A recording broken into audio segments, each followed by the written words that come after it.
Hello viewers, Super GT here. This week on Gran Turismo we have Group 3, BOP. And we also have Group 3, BOP. Don't you love it? We're going to jump into Daily Race B, which is Group 3, BOP. Don't know if I said that. And this is around Deep Forest. Now, to kick things off, we're going to jump in at the back of the pack in the Porsche 911. See how many positions we can make up from 15th. Now, this is only a 5-lap race. It's only Daily Race B. Not much time to get the work done. And right up here behind the Peugeot, one of the quicker cars for this race. The quicker cars being probably the Peugeot Ford GT, which we'll get to later. But down the back straight into the hairpin. This is a choke point if I've ever seen one. Bit of contact there with the Peugeot and the Audi. We go up the inside of the aforementioned Peugeot. Move up our first position up to 14th. Now it's a drag race with the Audi. Very close indeed. Down the hill to end the first lap. Can we swoop in ahead of this guy? I'm going to tuck back into the slipstream. He's gone very defensive here over to the left hand side. Might be a little bit too far back here to go for a big move. But we're going to have a half look for it here. And the space kind of opens up as it goes a little bit deep. And we take 13th position. Look at this car ahead. Nice big brake check there on the Mitsubishi. Don't you just love to see that? Just incredible sportsmanship on show today. Now we go past those guys on the back straight. This is lap number 4. Go past someone serving a penalty there. Into the hairpin for the 4th time. Up behind the Ford GT. Now this is one of the go-to cars for this race. Quite a curious looking machine. I'm going to try to move to the inside of it. And he doesn't really fight it. In fact, I think he backs off the throttle there. And lets me move up into 9th position. Oh, he's right there. Hello, mate. How's it going? As we go over the little crest here in towards turn 1. He's coming back. Shows you the straight line prowess of that Ford GT. Go a little bit deep. We're going to cut back for that second and late apex. And are there any more positions to be gained here? Let's have a look as we go over the crest down the hill. We have a car slow, rejoining the circuit with a penalty. We're going to go up the inside. It was ghosted, but I'm not taking any chances here. So we move up into 8th. That's not too bad, actually. Started 15th. How about into the final corner? There's a almighty kerfuffle in that group up in front. And take a look here. I just spot, very briefly, car in 6th position as a 2-second penalty, so might have a chance of trying to beat it here. And as we cross the line, we do. Partially because it did a drift over the finish line, but we beat that car courtesy of that 2-second penalty. So I'll go again, starting 16th this time around. Going for the Peugeot. It didn't take too long to gain a couple of positions here up against these 4 GTs, as they made a couple of mistakes and moved up to 14th quite quickly. But that's where things, or good things, ended and turned into bad things, as I just completely outrageously outbrake myself and make myself look like a right idiot. The boys back at the back of base, not happy at all with that one. And this one, this guy here, decides, you know what? I don't really want to take the racing line. I'd rather just drive perpendicular to the racing line and drive straight into the barrier. Yellow flag here. Had to slow down. I was about to try to get a good exit and get past this car. Had to obey the yellow flag. Be a good little boy for the stewards, you know. Getting a nice little switcheroo here on the Italian. He gets a bit held up there by the Ford, and we go past him on the exit. Nice stuff. Up into 14th again for the 2nd time. As we catch up at the beginning of lap 4 here. Move into the inside against Ultra Salty Dan, who's now in the Peugeot. The inside. That's a classic textbook move there. On the brakes, nice and late. And get the move done. Ford GT here, side by side up the hill. Tiny bit of contact. And go around the outside. That Ford GT is fairly sketchy in these sort of corners here. So, not surprised he kind of backed out there.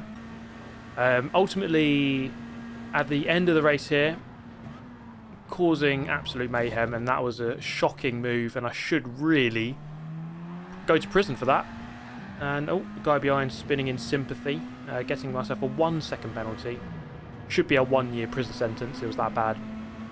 But we moved down to 13th after that. kind of a disastrous race, really. But it's good to show you my failures and that I am actually a human. And definitely not a robot. With that said, we move into a bit of practice. Now, I want to set a qualifying time here, so, you know, we're not going to start at the back anymore. And I can honestly say I just did one lap, and I was really pleased because I nailed this one lap, and I did quite a good lap here. I'm quite pleased with it. Could improve still, but quite happy with this one. So getting good rotation through turn 1 onto the power quite late. Running the green Astro on the outside, it has lots of grip, so you can just use it, and you don't get a track limits warning. So through this twisty section, it's about bravery, carrying the speed, and getting on the power nice and early on that exit into the tunnel. Same with this one. I go a little bit wide there, actually. I just get on the power early, use all of the track there, up against the wall, dropping over the crest, turn in just before you can see the actual apex. Power out to the outside, braking on the change of tarmac. Being a bit patient through this corner onto the back straight. Important corner. It leads down to a long straight. Into the hairpin. Braking just before the 100 board, which is just before the start of the curb. And it's really easy to get this hairpin wrong. As I do most of the time, to be fair. That was a decent hairpin there. And across the line, it's going to be a 26.7. Not bad for one lap. Just did one lap there, didn't bother really doing any more. This race started from pole, and it wasn't long before we made our first error, which was going 1 pixel beyond the track limit. But 1 pixel is 1 pixel. If you're beyond the track limit, you'll be on the track limit. There's no arguments. So we got ourselves a half-second penalty. Now we are nearly a second ahead, but such is the way that the penalties work. A half-second penalty, you don't actually lose exactly half a second. You just slow down for half a second. You actually lose a bit more than that, I would say.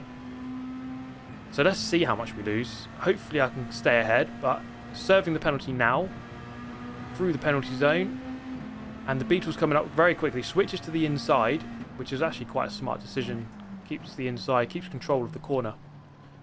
And what we're going to have to do now is, well, I was trying the old switcheroo, a little bit too far back for that, but now it's a drag race down the straight towards turn 1, which is probably the second best overtaking opportunity on the lap. I'd say the hairpin's probably the better one. I don't know, it's actually hard to say. They're both very good. Tucking back in for a second serving of slipstream, and then coming back out just before we hit the anchors into turn 1, and retaking the lead. So nice little move there. I'm surprised he didn't really defend that one any more than he did. Didn't really put up much of a fight, to be honest. But now it was a case of, let's just get through this infield, not get a penalty this time, and just try and establish a good foothold in this race. Try to maybe pull away and get a nice security barrier between myself and this car behind. So through the first sector there, that was a good run. Green flags flying here as we drop down onto the bridge, onto the back straight.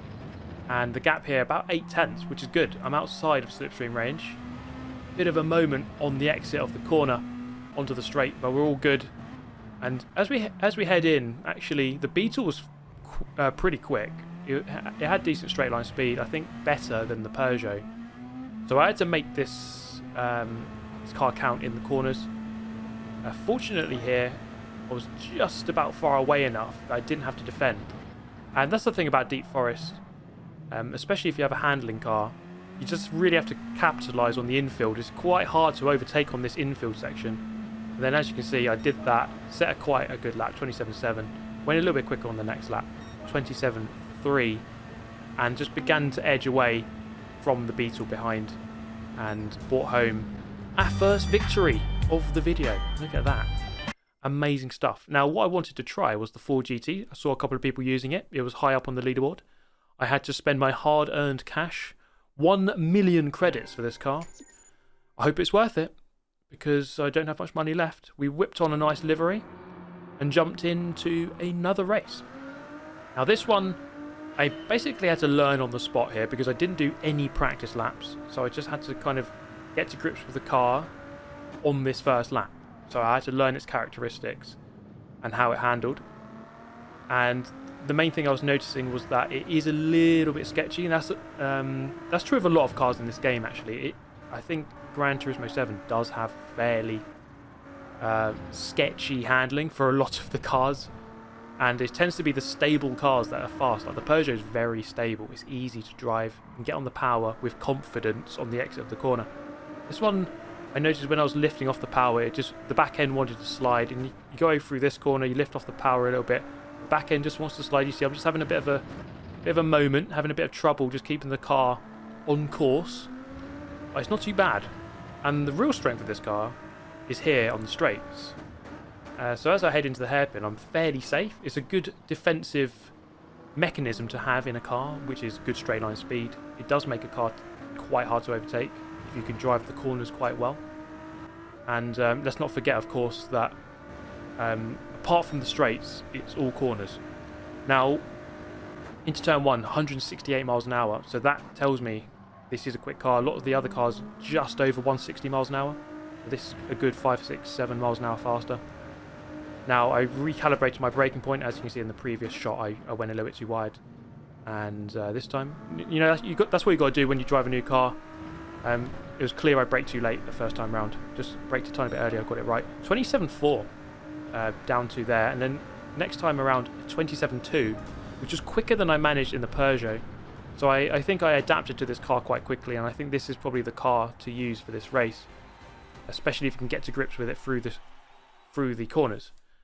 So we get a win. We move on to my least favourite part of the video, which is the BMW M6 Can I Win a Race or Not Die challenge. Now, this is a car I'd rather just airstrike and eliminate from existence. But we're going to give it a nice go here.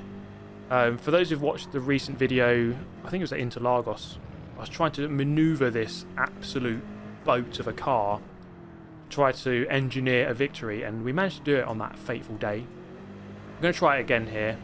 I did one lap in practice. It was a 28.0, which wasn't too bad, but it was still over a second off of what I managed in the Peugeot. So let's jump in to our first attempt at just finishing a race and not dying. Now, what this car does have is straight line speed. There's no doubt about that. It's good on the straights, and you can see at the end of the first lap, beginning of the second lap, I managed to catch up with this Peugeot. And I was quite surprised that I managed to do that. A bit of a twitch on the exit.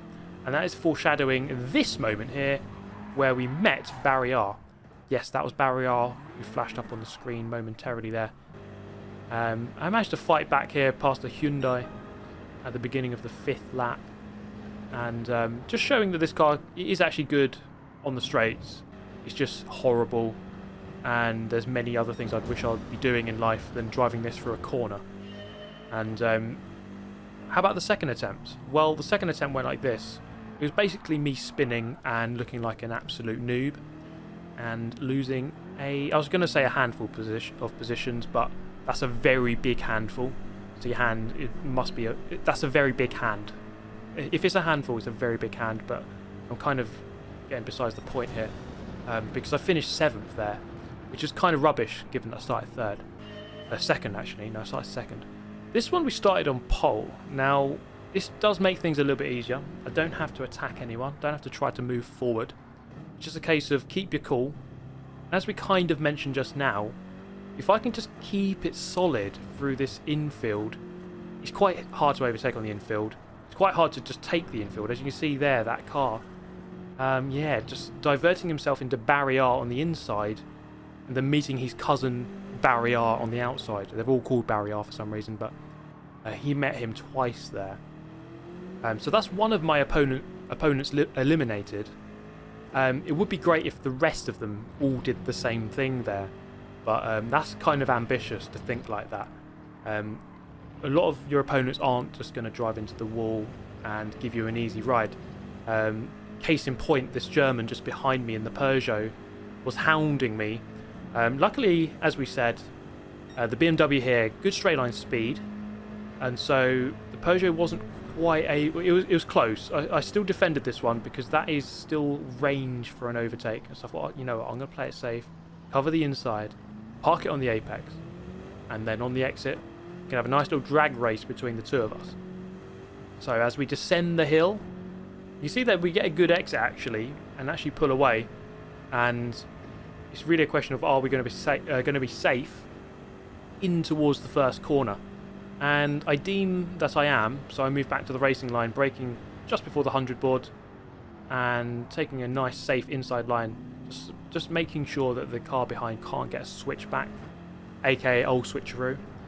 At the end of the second lap again, just keeping my cool here. I'm definitely slower than this car behind. This car, I'm sure that if it managed to get past, it would be able to just drive away quite quickly. But if you just keep it cool, stick to your guns, stick to your line, then there's not much this guy can do other than engineer some sort of mistake from me. But at the moment it's not happening. Across the line there, 28.6. So we're probably a good second off of what we would be doing in the Peugeot, for example, or the Ford GT. So we're definitely slower than we really need to be. But it's still working at this point. Now this is where the guy got quite close. Through the tunnel, I didn't get a very good exit. And it is the traction zones coming out of slow corners where this car really struggles. It just struggles in slow corners in general. It doesn't turn very well. As we said, I would say that, you know, when that guy tried to avoid the iceberg in the Titanic, he probably turned a little bit quicker. He did ultimately hit the iceberg though, unfortunately. But I would have said that, you know, this M6, had it been in the same situation, it would have just hit the iceberg head on, such the understeer of this car. Now, not that this car ever would be on water looking at an iceberg, but there you go. We get overtaken. I'm just rambling on here about icebergs. I really need to stop because we've been overtaken, and the German covering the inside, and I tried to fake him out and go to the inside again, and it kind of worked actually. And here's some good close racing as I try to run him wide as I possibly can let him go, but he just keeps a really good line on the exit, keeps it pinned and drives right to the edge of the track and gets the overtake done. Not much I could do about that. I tried my hardest, and he was very, very good there and just managed to keep the position around the outside. And this is where the floodgates could potentially open. It's very difficult now. You see already how quickly that Peugeot is able to extend out a gap quite quickly. So now, if I can have a good exit here, I might be able to get back into the slipstream.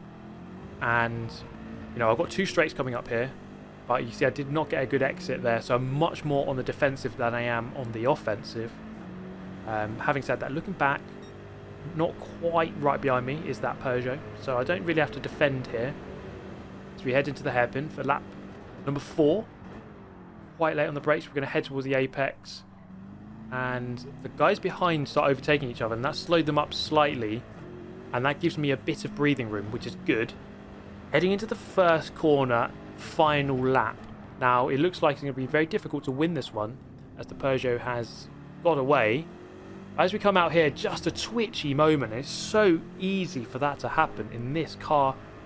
You basically have to drive this car at like 80 or 90%. If you push it 100%, it's so easy just to spin. You kind of have to underdrive it deliberately to keep it in check.